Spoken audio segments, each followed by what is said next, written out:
Bloody Mary, Bloody Mary, bloody. Yeah. Sorry. Am I still recording? Ah, fuck. This movie bored me so goddamn much I fell asleep during the review for once. I'm John Rant with the retro review of urban legend Bloody Mary from 2005.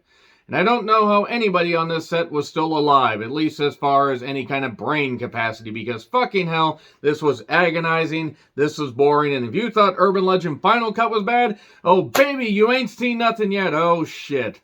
This comes from director Mary Lambert. If Mary Lambert is a name that sort of rings a bell, but you can't quite place it, remember the first Pet Sematary and then the absolutely abysmal Pet Sematary 2 sequel in 1992? Yeah, she did those. She also did The In Crowd, which was bullshit. She also did Megapython vs. Gatoroid. She also did a bunch of music videos for artists like, if I'm checking my notes here correctly, Madonna, Sting, and Janet Jackson. Okay, cool. I'm sure she has talent as a filmmaker. And that little shit in the first Pet Sematary certainly deserved it. Don't play in the road, kids. What the fuck is wrong with you? This isn't about Pet Sematary. This is about the third urban legend movie that took place years after the original, and then a few years after the sequel, and had pretty much, besides like a very, very little bit of thread, no real ties as far as story and narrative to the first two. Like, instead of being a slasher, it goes supernatural. It was also direct-to-video, so it was fucked from the word go. And it didn't necessarily have a trouble production, but it had a cheap production. Despite the fact this thing came out in 2005, it could barely pass for 1995. The special effects are dog shit. And look, I know it's a direct-to-video movie, but fucking hell, they gave this thing like maybe about, I don't know, 5 cents for the fucking special effects. And apparently they went with the first take of every goddamn scene because everybody was reading their lines like they were being held hostage just off camera. No, Mary is coming back. We have to find her body and bury her. Please, help me. Acting. Error. 101. Acting bot 5,000. Shutting down. So yeah, Kate Mara's in this. If Kate Mara is a name that sounds familiar, but again, you can't quite place, well, the ill-fated Fantastic Four movie, and she was also in American Horror Story. This comes from two writers, by the way, whose credits include X2, Superman Returns, and X-Men Apocalypse. One of the writers, Michael Dougherty, did Godzilla King of the Monsters and Godzilla vs. Kong as well.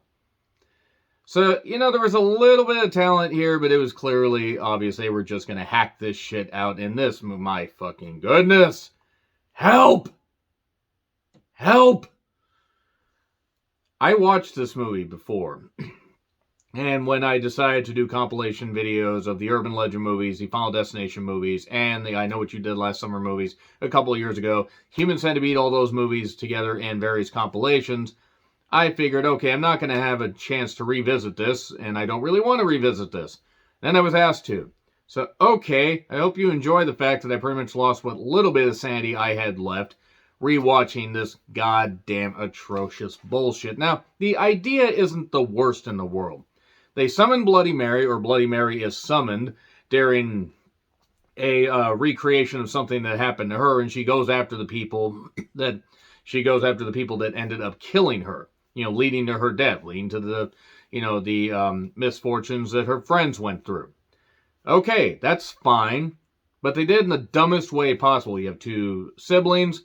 You have Sam, who made the pants too long. I'm going to keep making that joke because I can't help it. And also because I'm an MST3K fan, Riding with Death, fuck the world. Sam and David. And played by Kate Mara and Robert Vito. Hey, Vito! And they are trying to figure out what the hell is going on. So, first we're set in Salt Lake City in 1969. Nice.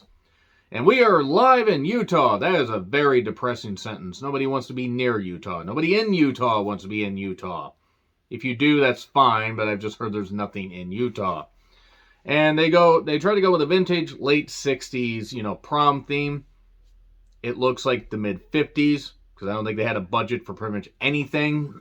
And then basically what ends up happening is during a drug and a date attempt, that's all I'm going to say, I'm not going to say the word, Not only do I not want to get flagged, but there are certain words I take out of my vocabulary when it comes to doing videos. And her friends get drugged. Mary ends up getting in an altercation with a guy named Willie, who punches her out and locks her in a chest. If anybody knows anything about urban legends, you know that she was still alive and that she died. She suffocated in there. All because this guy didn't want to take no for an answer. Take no for an answer. What the fuck's wrong with everybody? And then we smash cut to 2005, where Sam and a couple of her friends are having a pillow fight in the living room. There are bedrooms, but I guess they just didn't want to fucking do that. They're sharing urban legend stories. And then they disappear one day. After saying Bloody Mary. Well, Sam does. They disappear, and then it turns out that some football players and a couple cheerleader jock girls end up drugging them. They didn't R them or abuse them, but they were in the old mill basement. Okay. Not an Olam Mills basement. Anybody who knows what an Olam Mills is? Yeah, I don't really think you want to go to the basement of that particular franchise. But nevertheless, Sam's trying to figure out what's going on. Her friends completely disappear, by the way. I think we see each of them in like maybe one other scene. But they are just totally out of the goddamn picture.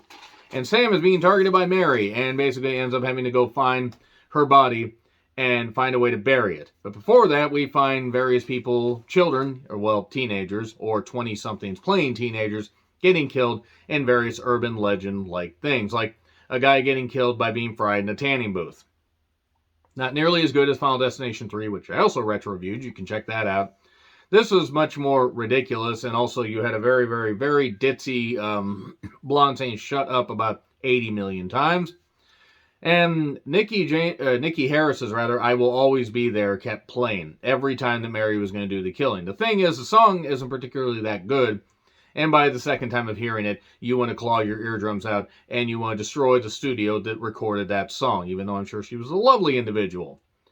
And then another girl, she ends up getting a spider bite on her cheek, because a CGI spider that wouldn't have looked out of place in 1995. I mean, my God, the special effects are absolute dog shit. And not that the people didn't try. They just had no budget. They were like, we need to make this on the cheap. And boy, did they. Creepy spider crawls out of the mouth, CGI and all, and then bites her on the cheek. And then she finds it, and she's like, oh no, I have this bite here. I'm going to squeeze it. Pop. And then the CGI spider comes out. She's like, CGI spider, how could you? I trusted you. How could you do this to me? No. And then she smashes it, and then other spiders crawl out and everything. And then Sam is, after making her pants too long, climbs up the goddamn tree to get into, I believe it's Heather's house. I don't really care about any of the characters, but she climbs up there and then finds spiders all over her body. This was, goddamn, this was comical. This is so fucking comical.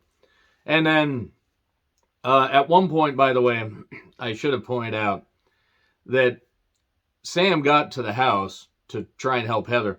And then it's either the sun hadn't quite come up yet, or it was almost like, the sun was almost setting, but there wasn't a lot of sun out. Smash cut to the next from the next cutaway. The sun's out and has been out for a few hours. It's also funny how the first urban legend wanted to be filmed, or they wanted to film during during winter. And that's why the killer had a parka. It was filmed sometime in spring. And then the second urban legend and this one were filmed during the winter. They should have flipped that shit around. So it turns out that Sam and David have to figure out what the fuck's going on. What's going on? Oh my God, we have to figure this out. Everyone is dumb and I hate them is what I noted. The jocks blame the Owens kids. So we're going to take some gas cans. We're going to go burn something down. Damn you, Seth Rollins, future Seth Rollins. Even though he wasn't a thing in 2005, he was Tyler Black. So, a guy whizzed on the electric fence, not learning from Ren and Stimpy, and also had his finger cut off, like a finger in a bottle of beer. So, the Pendleton University Massacre was referred to, I believe, at Stanley Hall, and could have even been referred to from the first movie, because it did take place in 2005. And then we get a research scene where they find out, okay, who are the surviving girls? There's only one, Grace Taylor. We need to go find her. That's where Tina LaFord comes in. Really trying hard to make this work. Really trying hard to make this work. But nobody was going to make this work at all. Mary basically just is taking revenge on the children. And then is going to take charge and take more revenge on the people that ended up, causing her death, including Willie. By the way, their dad's name is Bill. Can you figure out who the fuck the killer is? Am I too on the goddamn nose like Scarface? So anyway, one guy ends up getting killed in a hotel room. The dog ends up getting hung because people can lick too. That poor goddamn dog. Boy, it was really... Not that I wanted them to make it look realistic, but good God, they didn't even try with that. That poor Doberman. Rottweiler. That's it, Rottweiler. It was a golden black color and it threw me off.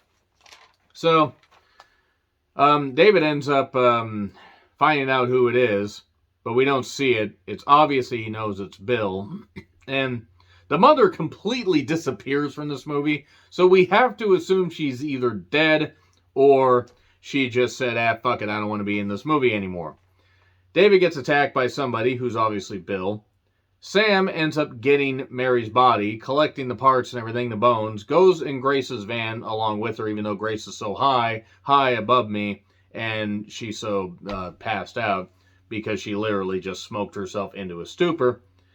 Sam drives to the cemetery, all covered in snow, trying to dig up the ground. That isn't working. Here's Bill suddenly.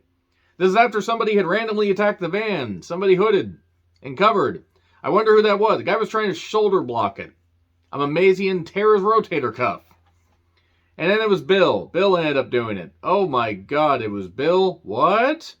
He tries to kill Sam. He punches out Grace after she tries to make the save. And here's Mary, and she basically kills Bill. Or will. Kill Bill. Yeah, there we go. Really should have gone with that instead, but everything's fine apparently. By the way, the CGI where they all got absorbed into the grave, or the two people did, wouldn't have looked out of place in like 1993. I've seen Tales from the Crypt episodes, the early editions, that had better special effects than this. And everything's fine. This will become an urban legend. They are remaking, or they are doing another urban legend, by the way. It's going to be coming out at some point. I imagine sometime next year. But it's going to have Rebecca Gayheart returning as Brenda Bates. And Loretta Devine returning as Reese. Urban legends literally will never die, like this franchise. Fucking goddamn hell. Please, help me. Help me, Spock. Help me. Still got... I'll always know what you did last summer left. Fuck. Anyway, agree, disagree what I said, like, share, subscribe, Twitter handle in the description. I'm John Reckland. I'll see you soon.